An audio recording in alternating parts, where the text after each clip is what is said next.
Ok, entonces vamos a ver lo que es la capilaridad, la permeabilidad y la compresibilidad. Estos son los procesos que hacen que ocurra la parte del asentamiento. Entonces, vamos a tener, antes de ver ese tema de asentamiento, que es un poco extenso, vamos a ver esta parte que definir estos pequeños conceptos. Ok, entonces, vamos a tener primeramente la capilaridad, lo que es la tensión superficial. Nosotros tenemos que entender este concepto para poder saber el fenómeno como tal, que nos dice el concepto que es la tensión en la superficie de un líquido y que se debe a la atracción entre moléculas del líquido. Es decir, el agua o cualquier líquido va a tener dos tipos de atracción. La parte de cohesión, que es la atracción entre sus mismas partículas que mantienen el líquido unido, y lo que es la adhesión. La adhesión es la unión con partículas diferentes. Es decir, el envase donde se encuentra, el entorno, el suelo, los granos. Entonces, ya eso pasa a ser otro tipo de elemento. Entonces, la interacción química que tengan esas moléculas del líquido que esté dentro de ese medio poroso va a repercutir con la parte de la adhesión y el comportamiento que éste vaya a tener. Entonces, la tensión superficial viene siendo esa capa es como una capa de agua que se forma en el líquido. Por lo menos cuando nosotros colocamos una gota de agua, esta forma como la especie de burbuja. Esa burbuja mantiene unida a las moléculas de agua. Entonces se crea como una capa que mantiene unida y no deja entrar eh, cualquier molécula externa. Entonces, eso es lo que usa también, como se ve en la imagen, los insectos y los animales como para caminar en el agua, usan esa tensión superficial, porque es como una capa que se forma en la que permite que no ingrese otras moléculas dentro de la parte del líquido. Por lo menos en el agua es la que la mantiene unida. Entonces, esa resistencia en la teoría tiene un valor de 0.074 gramos fuerza sobre centímetro. Entonces es un valor que se va a utilizar para más adelante. Esa es la resistencia que genera el agua en la parte superficial. Entonces tiene que haber una fuerza mayor para poder atravesar el líquido. Entonces eso es lo que genera esa parte, por lo menos los mosquitos y la parte cuando uno lanza una piedra que rebota, es esa tensión superficial, esa capa, es la que permite, es la que impide el ingreso de esas partículas. Entonces eso es lo que es la tensión superficial. Ahora, teniendo eso en cuenta, vamos a tener lo que es la capilaridad. Nos dice el concepto que es el fenómeno debido a la tensión superficial donde el líquido asciende o desciende entre láminas próximas debido a la atracción entre moléculas iguales y diferentes. ¿Qué quiere decir esto? Cuando se tiene un líquido dentro de un medio poroso, un material o un envase, los elementos con los que esté conformado tanto el líquido como el envase que lo retiene, va a tener una interacción química. Entonces, dependiendo de estos tipos de materiales que sean, va a tender a ascender o a descender. Es decir, el primer ejemplo, también se lo había colocado en la parte de la teoría, es una probeta, un cilindro de vidrio con el agua. Entonces, ahí la fuerza de adhesión es mayor que la cohesión.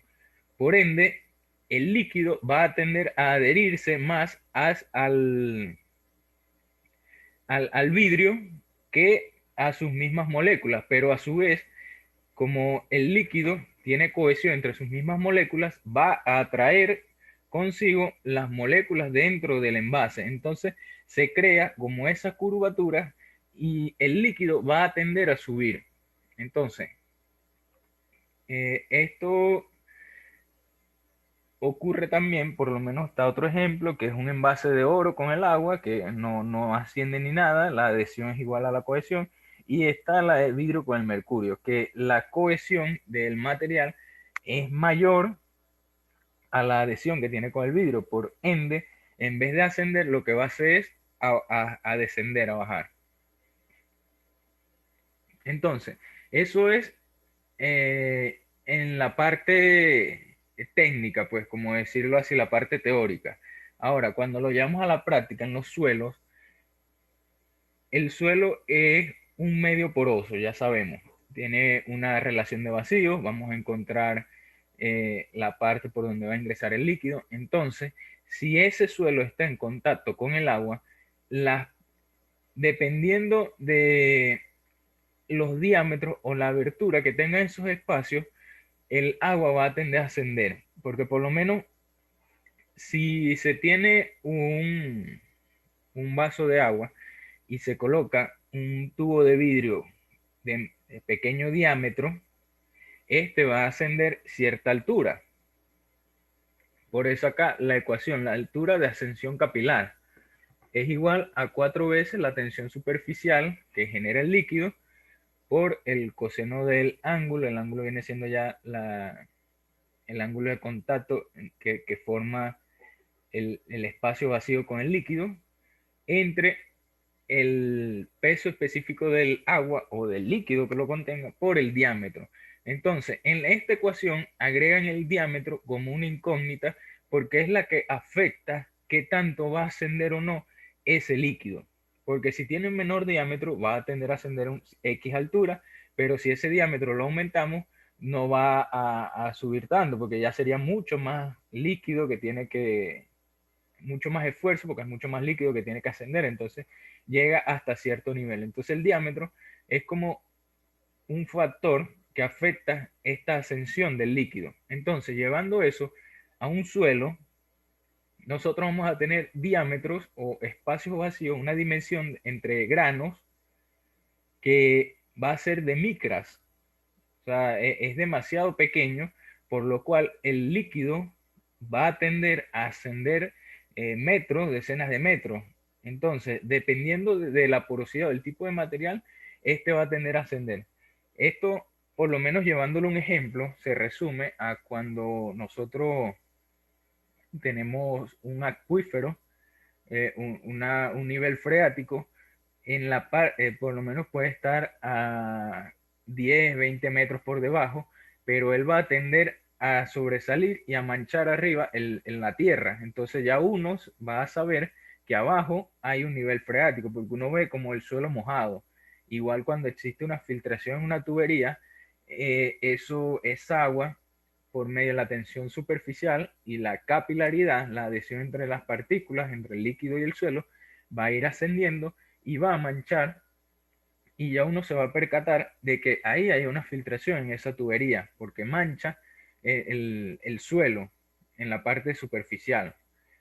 Igual por eso es cuando uno dice que los casos que uno por lo menos ve y dice que por ahí pasa un río, porque uno ve más o menos como un camino y se ve como el suelo humedecido, que siempre está húmedo, es por ese fenómeno, la capilaridad, que hace que el líquido ascienda en contra de la gravedad.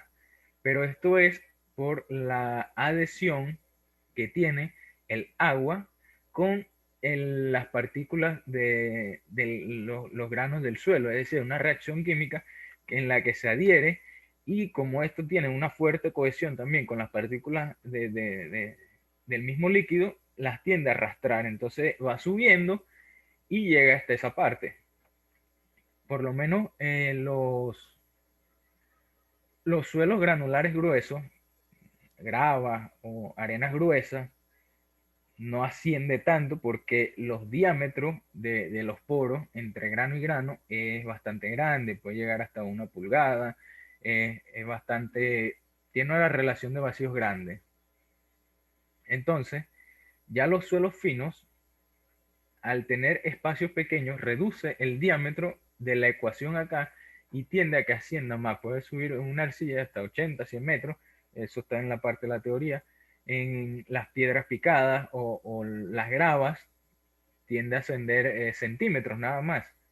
Por eso es que cuando nosotros tenemos un nivel freático o queremos desviar el agua de una estructura, de una cimentación, le agregamos piedra picada, porque esto impide que al entrar en contacto con la piedra picada, esta, eh, por la acción capilar, suba hacia la estructura. Es decir, va a entrar en contacto y va a subir, pero pocos centímetros, puede llegar a 10, 15 centímetros. Entonces, por eso uno agrega capas de piedra picada de 20, 30 centímetros, incluso hasta ahí de metros, si es muy fuerte el nivel freático. Entonces, eso hace que el agua continúe su cauce, pero por debajo de la estructura, atravesando ese medio poroso, esa relación de vacíos grande que ofrece la piedra picada, desviando el nivel freático de la estructura y haciendo que no ascienda ni le llegue y la afecte. Entonces, esa es una de las razones del por qué se usa. Igual, no usen. También hay casos en los que no se puede usar, porque por lo menos si es una tubería no le van a colocar piedra picada abajo, porque al momento de compactar la tubería, la piedra picada va a romper la tubería en el momento porque es como filosa. Entonces, hay casos, pues. Entonces tienen que evaluar lo que tiene y dónde se va a aplicar. Ok, entonces vamos a tener también la presión entre poros. ¿Qué es el esfuerzo de tensión? Esto es un punto importante que se utiliza para la parte de asentamiento, de consolidación. Entonces, nos dice que es el esfuerzo de tensión en cualquier punto del suelo. Entonces, tenemos que el esfuerzo que se genera es igual a la altura de ascensión capilar por el líquido, el peso específico del líquido, en este caso del agua. Es decir, que mientras más alto esté el líquido haya ascendido, más presión va a existir en los poros, en la parte de abajo, porque tenemos ya una carga, una columna de agua que está soportando abajo. Entonces, mientras más alto llegue, más presión se genera en la parte baja. Entonces, tiene ese esfuerzo, esa capilaridad, tiene que realizar un esfuerzo mayor a esa tensión. También ese esfuerzo se expresa en dos veces la tensión superficial entre el radio del menisco. El menisco es la curvatura que se genera en, en, la, en la parte superficial. Es decir, por lo menos acá vemos en la imagen, la primera imagen, tenemos acá P1 y P2. P1, en ese punto donde está el líquido, se genera una curva que es cóncava hacia abajo. Entonces esa curvatura se llama menisco. ¿Por qué se genera esto? Porque existe una presión atmosférica en el medio de ese líquido, pero en las partes de los costados que conecta el vidrio con el agua, la adhesión es mayor y tiende a subir, pero la presión atmosférica baja en la parte media, entonces crea esa curvatura. Entonces tiene que ser el radio de ese menisco. Pero lo que utilizaremos acá, la primera ecuación de la altura por el peso específico del agua.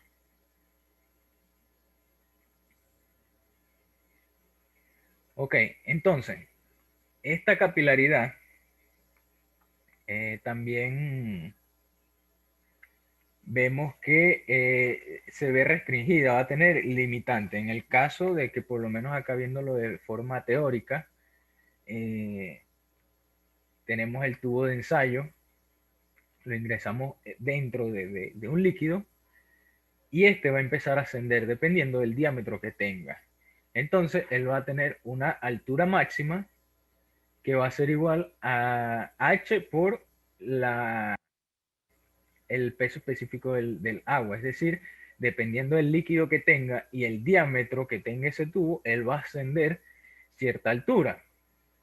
Entonces, si esa altura se ve restringida, es decir, si él sube, va a tender a subir 1 metro y el tubo tiene 80 centímetros, va a quedar 20 centímetros que él va a querer seguir subiendo. Entonces, es la imagen acá abajo en donde él va a tender a generar una curvatura para poder estar en equilibrio con ese esfuerzo. Entonces, lo mismo ocurre con el suelo. En el suelo hay una variedad de diámetros, una infinidad de diámetros que puede existir en un suelo, en simplemente una muestra. Entonces se establece, por lo menos estadísticamente, para la parte de expansión o retracción de los suelos, por lo menos cuando hablamos de las arcillas, de los suelos finos, porque son suelos cohesivos. Por lo menos ya lo que es la parte de los suelos granulares, esto no les afecta mucho la capilaridad, sino que aplica directamente a los suelos finos o arena fina. Vemos acá en la imagen también que el esquema de un tubo horizontal con un agua. Ajá. El ejemplo en la parte teórica decía que si se empieza a evaporar el agua, el agua, por lo menos el menisco, va a tender a reducirse, reduciendo su ángulo. Entonces, esa reducción va a crear una fuerza de tensión en, en las moléculas del agua y una fuerza de roce con la parte del tubo.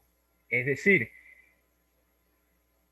como el líquido se va a tener que mantener unido con la cohesión, pero a su vez tiene una adhesión con el material que lo contiene, al reducirse, él lo va a querer arrastrar también.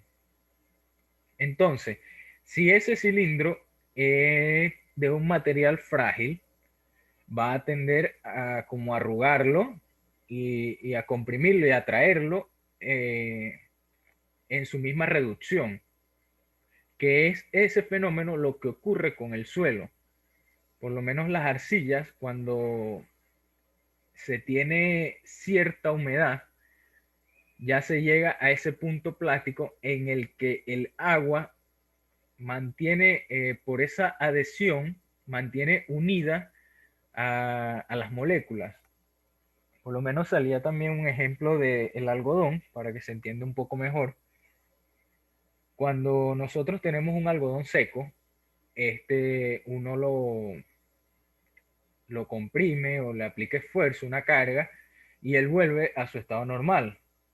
Ahora, si nosotros lo mojamos, esa capilaridad, esa fuerza que genera el agua con el algodón, lo va a contraer y va a ser muy difícil nosotros poder separarlo porque se genera una fuerza tan grande que uno tiene que superar esa capilaridad o esa tensión o ese esfuerzo entre poros para poder separar esa parte.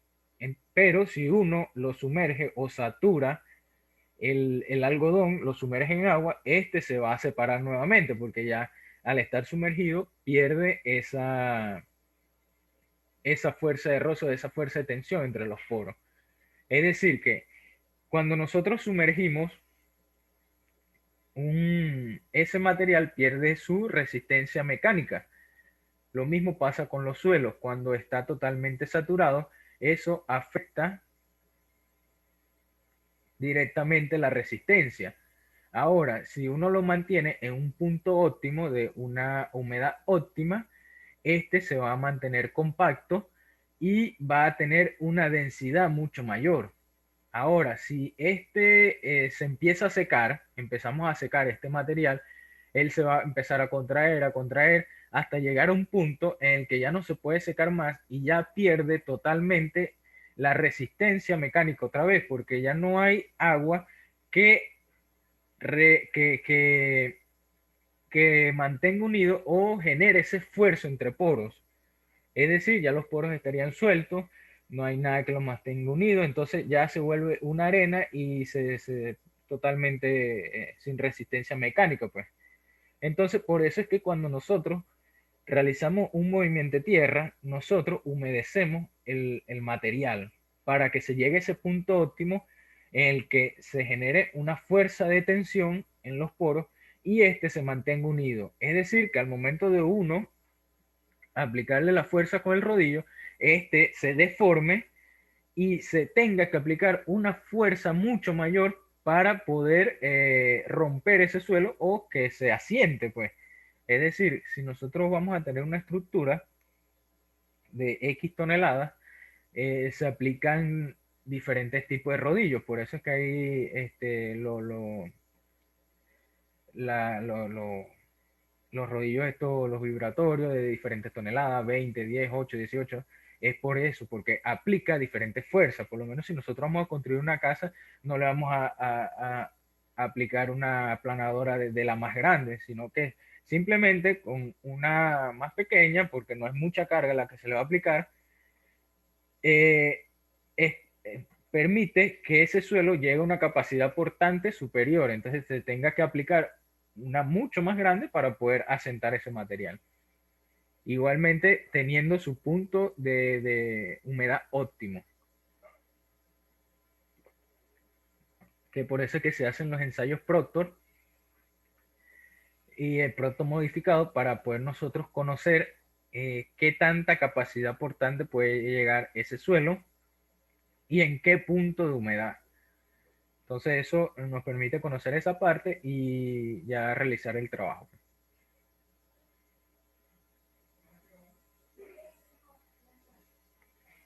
Ok, uno de los segundos puntos es la permeabilidad.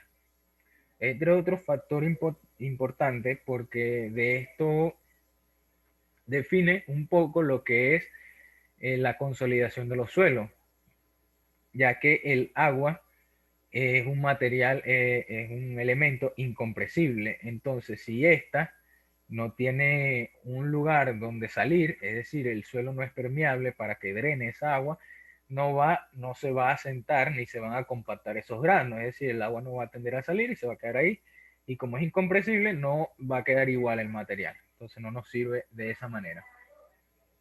Entonces, nos dice la permeabilidad que es la capacidad de un material de ser atravesado por fluidos sin alterar su estructura interna. Entonces, es por lo menos, ok, ok, ajá. Entonces, la permeabilidad nos dice que es la capacidad de un material de ser atravesado por fluidos sin alterar su estructura, es decir, que estos espacios vacíos o la porosidad que tenga el material va a permitir que el líquido, ya sea agua, aceite o lo que sea, lo atraviese sin que afecte esa relación de vacíos que tiene. Entonces, por eso es que se dice que eh, directamente, se basa directamente con la porosidad, la densidad del fluido y la presión a la que éste esté sometido. Cuando se habla de densidad de fluido, viene siendo la viscosidad o el tipo de fluido que lo vaya a atravesar. Porque no es lo mismo que en una arena o una grava se tiende a atravesar petróleo a que sea un río. Entonces, este es más viscoso, se va a tender a pegar, va a ser más lento. Entonces, de eso depende toda esa parte de la permeabilidad.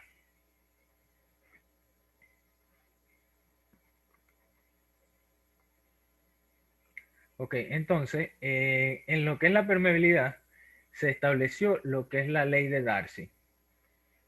La ley de Darcy establece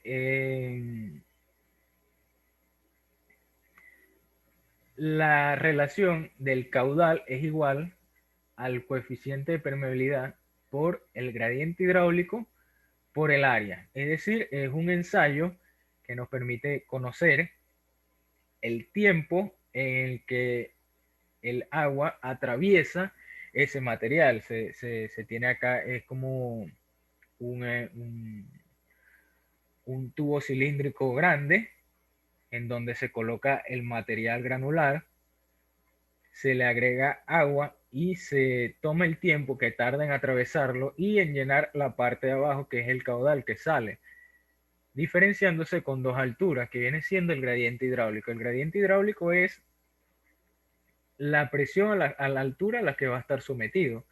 Es decir, el agua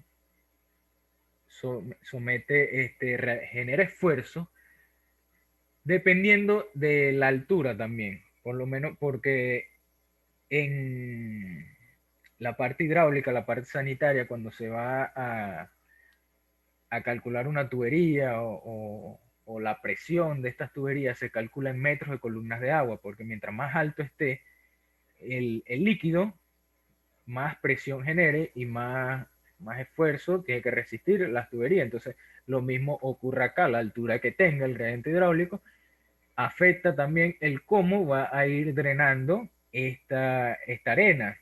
Por eso es que se dice que depende de la porosidad, de la densidad del fluido y de la presión a la que esté sometida, que viene siendo el gradiente hidráulico. Porque nosotros podemos tener el mismo material y ponerlo a 2 metros columna de agua, va a ser una presión grande y lo va a atravesar rápidamente porque hay una presión. A diferencia de que lo tengamos a centímetros, entonces va a tardar más porque no hay mucha presión que se genera. Entonces eso entra dentro de la ecuación. Por eso es que se anexa lo que es el gradiente hidráulico. Entonces el gradiente hidráulico es la diferencia de altura entre la longitud de la arena, del material granular. El material granular es acá en el ensayo.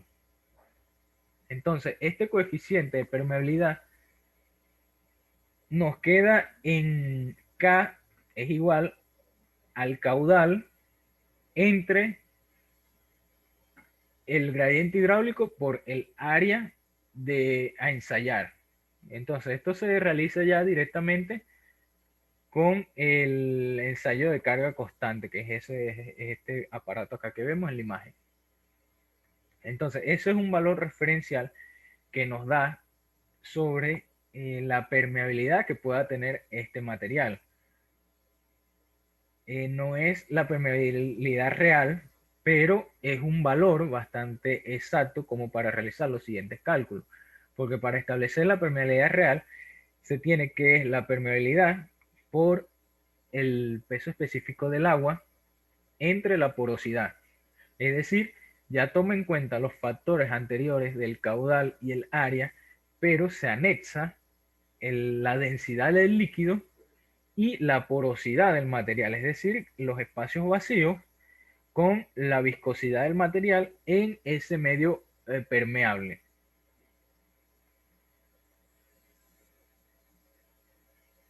Entonces, eso va a tener dos factores también. Lo que es la parte de velocidad de descarga, que nos dice es la cantidad de agua que circula en una unidad de tiempo a través de una superficie unitaria, perpendicular en línea de filtración. Ok, esto va referido al flujo del agua. Por lo menos en la parte hidráulica existen dos tipos de flujo, el flujo laminar y el flujo turbulento.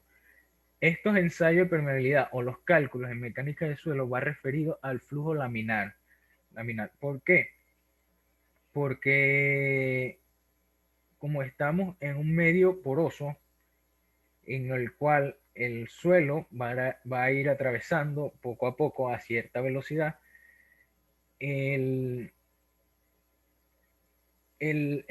ve afectado por lo que es la parte de la porosidad. Por ende, no altera los resultados, la velocidad baja que tenga. Ahora, cuando es un flujo turbulento, quiere decir que hay mucha más presión, hay una fuerza de empuje. Entonces, como su mismo nombre lo dice, turbulento, que va rápido, esto afecta la ecuación, por lo que cuando se establezca esta parte, se utiliza otro tipo de ecuación para flujos turbulentos, pero ya no vamos a entrar en esa parte porque ya es la parte hidráulica y lo que es la parte de erosión. Entonces, esto es lo que necesitamos acá, el flujo laminar. Entonces, eso es lo que es la velocidad de descarga. Y eso nos va a dar directamente la velocidad de filtración, la velocidad en la que atraviesa un material. Es decir, esto aplicado en campo, nosotros vamos a tener una tubería. Si esta llegase a romperse o a filtrar, dependiendo del tipo de suelo que nosotros tengamos alrededor, podemos calcular la velocidad con la que esta puede llegar a ciertos lados. Y con esa velocidad podemos calcular el tiempo de reacción que podemos tener en repararlo o en darnos cuenta. Entonces, esos son valores también que nos permiten conocer una parte fundamental en lo que es la parte de los líquidos dentro de una masa de suelo. Entonces, en la teoría también les pasé varias formas de calcular la permeabilidad, en las que habían varios autores, por lo menos estaba, ya lo ubico por acá,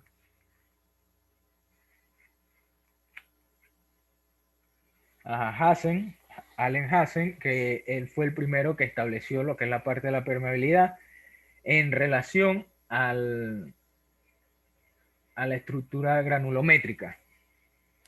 Entonces, ya estableció por lo menos Terzaghi, estableció que se tiene que tomar en cuenta también la temperatura a la que esté sometido el fluido, la porosidad y otros factores de las arenas, que son las que filtran, reducen la permeabilidad. Llegando al método que vemos acá, que es el que se usa, el método más directo de permeámetro de carga constante, que nos establece la permeabilidad como el volumen del agua que está atravesando por la longitud de la muestra entre la pérdida hidráulica, que es el gradiente hidráulico, por el área de la muestra, por el tiempo que tarda en atravesar la probeta. Entonces nos da directamente este ensayo la permeabilidad o la capacidad o el tiempo que puede durar un líquido en atravesarlo.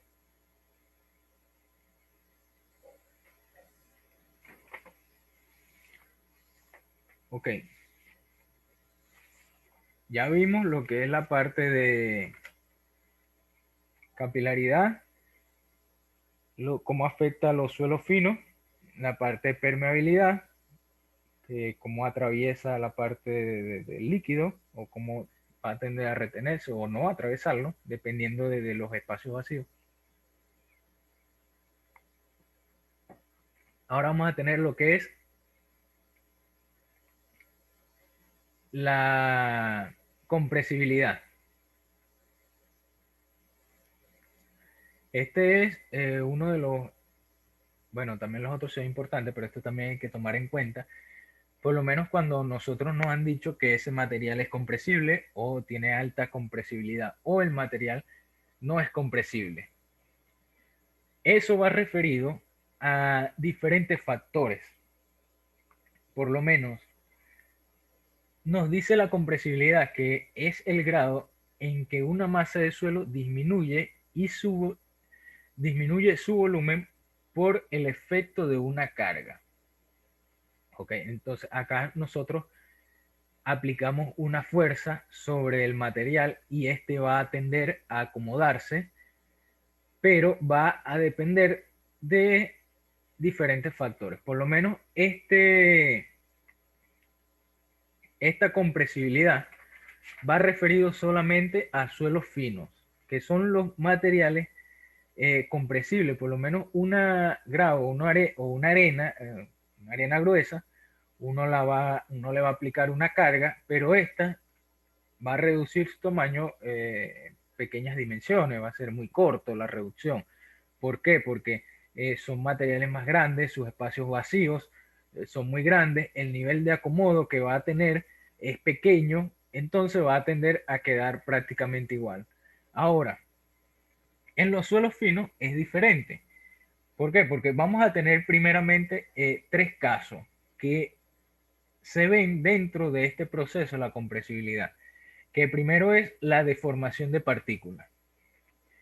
La deformación de partículas es cuando nosotros aplicamos una carga y esta tiende a modificarse. Es decir, si el grano es circular, al aplicar una carga, este puede romperse, deformarse y tener otra estructura. Entonces ya viene deformando lo que son las partículas del suelo. Con las gravas ocurre igual, pero al ser muy grandes, estas tienen mayor resistencia, tienen mayor capacidad portante y van a tender a resistir las cargas. Por eso es que no se deforman tan fácilmente. Por eso es que también se utiliza este material en la parte de los concretos, de concretos reforzados, se utiliza porque aportan mayor resistencia. Ahora, en cambio, una arena, al aplicarle una carga, el grano, como es fino, de micras, se deforma fácilmente. Entonces, al deformarse, se pierde su tamaño, sus dimensiones y va a tender a sentarse más. Por eso es que esta compresibilidad es solo para suelos granulares finos, más que todo las arcillas, que son las compresibles. Luego tenemos la orientación de los granos. Una vez que se aplique la carga y este se deforme, el suelo con esa carga va a tender a acomodarse. Es decir, se va a reorientar, va a acomodarse unos con otros. La nueva forma que tiene le va a dar una estructura en el que se van a reducir los espacios vacíos, los poros se van a llenar de estos materiales finos que se desprendan, tendiendo a aumentar su densidad y a asentar y a ocupar esos espacios vacíos. Es decir, eh, recordemos el diagrama de fases en los que tenemos la parte sólida y la parte de vacíos. Al nosotros reorientar los granos, quiere decir que nosotros acomodamos los granos finos en esos espacios vacíos, haciendo que se reduzca la relación de vacío y la porosidad, teniendo un material más denso. Entonces, esto hace que esos espacios vacíos, al ocuparse por esos materiales, se reduzca el espesor de ese estrato. Entonces, una cosa lleva a otra. Primero, al aplicar la carga, esta se deforma. Primero se empiezan a llenar los vacíos, se empiezan a reorientar. Al llegar a un punto en los que tiene cierto acomodo que luego empiezan a deformarse, entonces empiezan como a romperse y esos materiales que se desprenden empiezan a llenar los espacios vacíos y así va sucesivamente hasta que llegue a un punto de consolidación. Y luego lo que es la expulsión de agua y aire. Al aplicar la carga y al tener la reorientación de los granos, el material va a tener cierta cantidad de agua dentro, por lo que al ser un material incompresible, el agua va a ser el primero en absorber las cargas, por lo que al ser el primero en absorber las cargas, va a tender a como a disiparse, va a tender a salir, haciendo que quede muchos más espacios vacíos que la reorientación de los granos va a aprovechar para llenar. Entonces va a ir asentando en caso de que pueda ir saliendo esta agua. En caso de que no, se queda totalmente igual porque es un material incompresible, entonces se tendría que aplicar una carga mucho mayor. Entonces, esto nos lleva a lo que es el índice de compresibilidad. Nos dice que el índice de compresibilidad es 1.30 por CC'.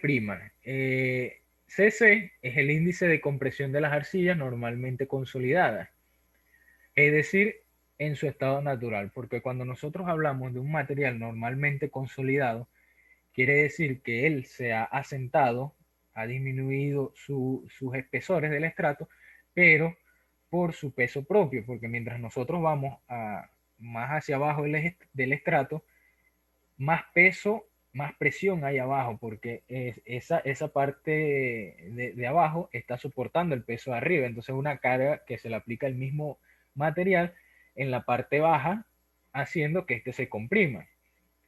Por eso es que, hablando de ya geológicamente, la parte geológica, se forman estos diamantes, los materiales o las rocas plutónicas, porque ya a kilómetros por debajo de la Tierra, la presión es tan grande que tiende a comprimir esos materiales haciendo que se deformen. Y con el calor y la cuestión es todo ese proceso geológico. Igual ocurre con estos materiales, incluso a cientos de metros, la presión es grande porque es un estrato bastante grande y pesado, el material es pesado, tiende a consolidarlo. Por eso es que se dice normalmente consolidado o parcialmente consolidado, es decir, que está en su estado natural. Entonces, el CC' nos dice que es el índice de compresión de arcilla amasada, es decir, un factor ya una vez aplicada la carga, ya viene siendo en ensayo o, o se calcula directamente con el límite líquido. Nos dice que es 0.007 por el límite líquido menos el 10%. Es decir, que una vez más vemos que el agua afecta el comportamiento de estos suelos. Es decir, que dependiendo de la cantidad de agua que tenga este material, se va a comprimir o no, o va a resistir esa compresión, o va a tender a ser compresible o no. Es decir,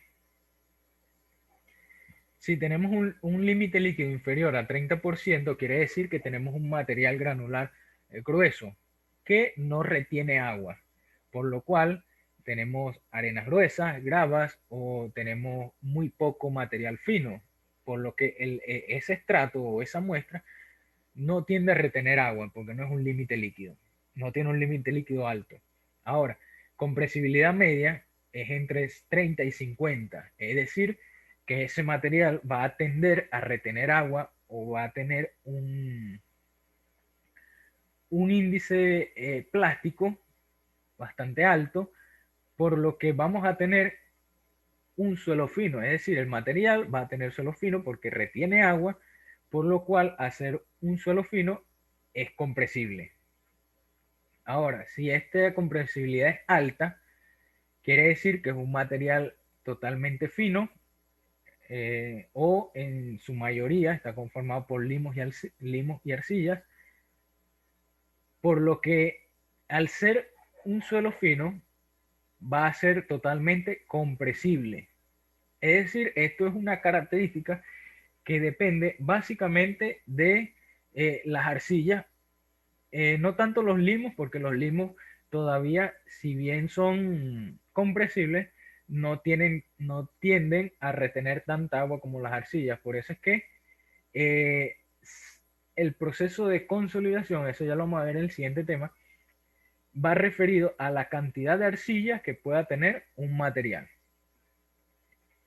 Entonces, ese límite líquido afecta la parte de la compresibilidad, porque nos da a conocer qué tanto material fino o qué tanta agua retiene ese material como para que se pueda comprimir.